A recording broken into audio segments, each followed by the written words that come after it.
and H.B. Davis was from Manchester. But H.B. Davis's son was Bill Davis, okay? Bill Davis was an architect. Bill Davis did Fort Regent. And he was a good friend, a wonderful architect. And about a year before he died, he asked me out for lunch and he told me everything he knew about Grayson. So it was, the story is, you know, it's 60, 70 years old now. There are kind of slight variations on it, but the main thrust is the same. Now, as far as I'm concerned, I don't have many, so it's a Grayson perspective, and the house is virtually like built like that. When I was at the Oxford School of Architecture, late 60s, my RIBA intermediate thesis was on Tecton. And Tecton were arguably the most influential group of modern architects in the United Kingdom at the time. They were led by a Russian emigre architect called Berthold Lebedkin, who left Russia in the early 1930s to work in Paris with Corbusier. And obviously Corbusier was to become one of the most influential architects of the 20th century. And probably the only person in the room, or I could be wrong, I unintentionally attended Corbusier's funeral in Paris when I was doing Gothic cathedrals. Amazing. But you have to remember in Europe, a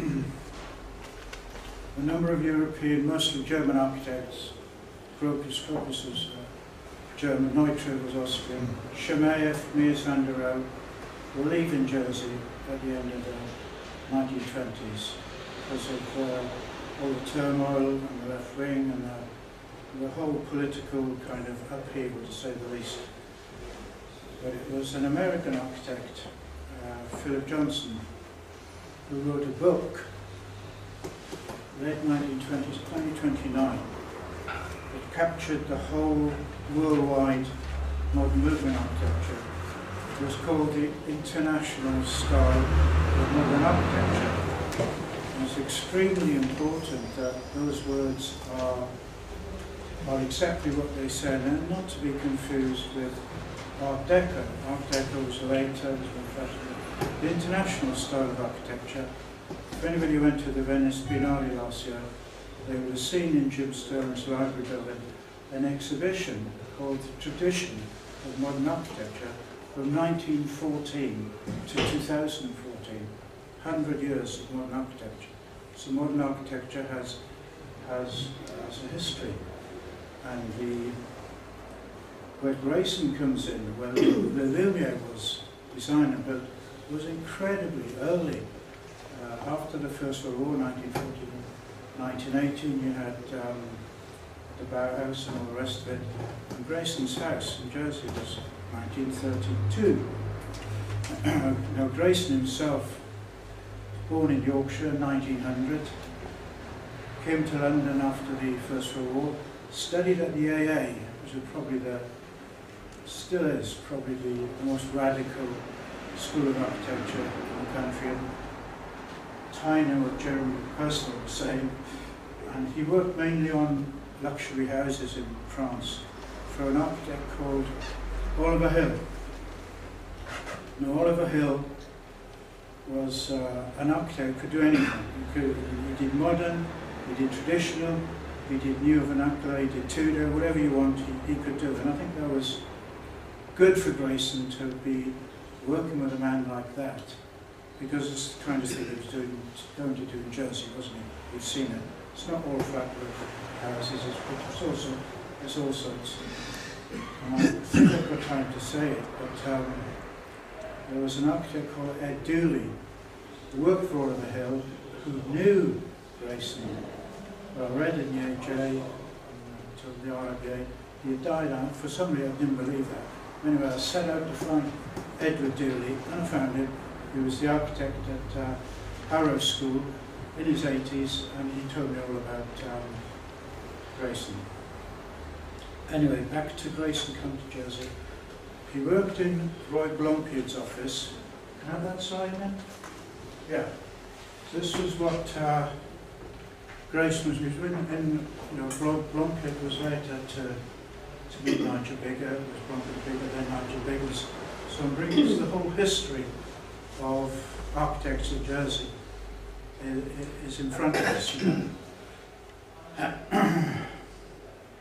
And the famous story is that Grayson kind of didn't really like this kind of work. He wanted to do more, and he did meet Ernest and Tony Hewlin in Hill Street, about to leave Jersey. And Hewlin said, "No, don't leave Jersey.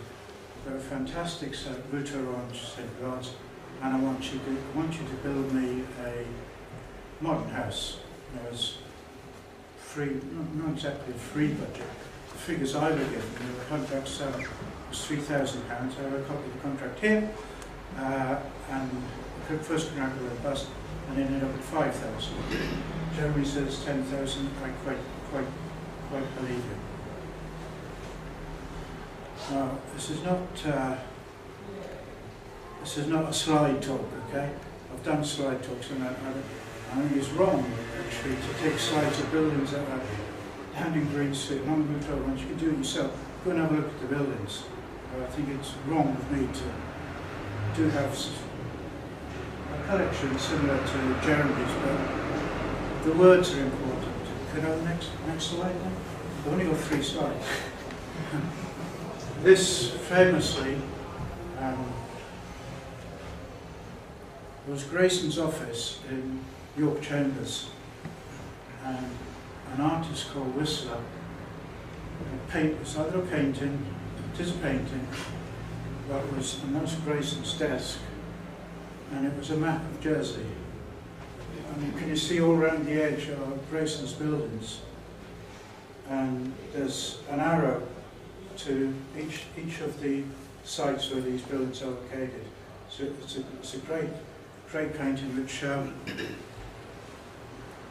I say this? Where's Richard? Dick gave it to me. He rang me up, Dick Swell gave it to me, and on the back he said, "Can you please bring it back next week?" 25 years later, I found it and I gave it to Dick's son, Richard. See it?